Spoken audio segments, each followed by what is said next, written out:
everyone! Welcome back to my YouTube channel. It's me, Juana the Explorer, and for today's video, ipapakita ko naman sa inyo kung papaano ako naglilinis ng mga bote ni baby. Share ko lang, nung bata kasi ako, nakapag-alaga ako ng mga pamangkin ko, and yung way ng paglilinis ng mga bote dati is nililinis siya sa mainit na tubig para malinis yung bote.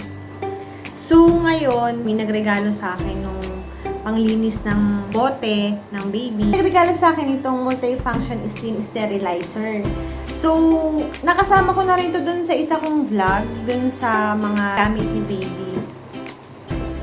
And, ngayon nagagamit ko na siya. Sobrang convenient siyang gamitin. Dahil hindi na ako mahihirapan na magpakulo pa ng water para mapaglinis ng mga bote ni baby. And electric siya.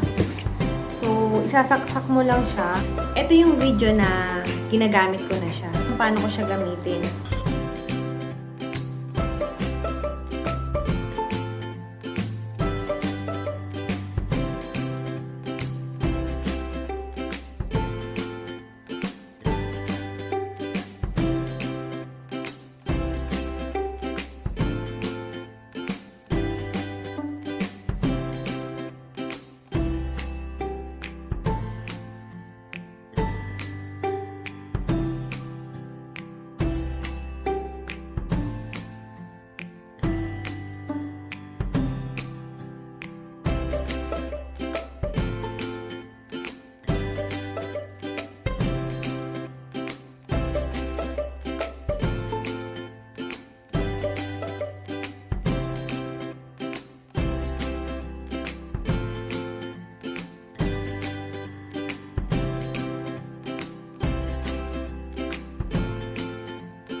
Kung mapapansin nyo, multi-function siya.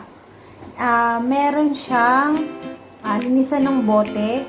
Pwede ka rin dyan magluto ng mga egg kapag medyo malaki na si baby. Pero sa ngayon, ito pa lang yung gagamit ko, yung mga bote ni baby. Sobrang dali niyang gamitin.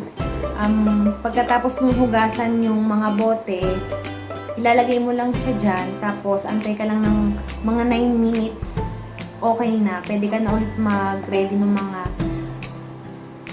bote ni baby para makapagtimpla ka ng milk. Thank you so much for watching. Please don't forget to subscribe to my YouTube channel and click the notification bell para ma-update kayo kung meron akong mga bagong videos. Thank you!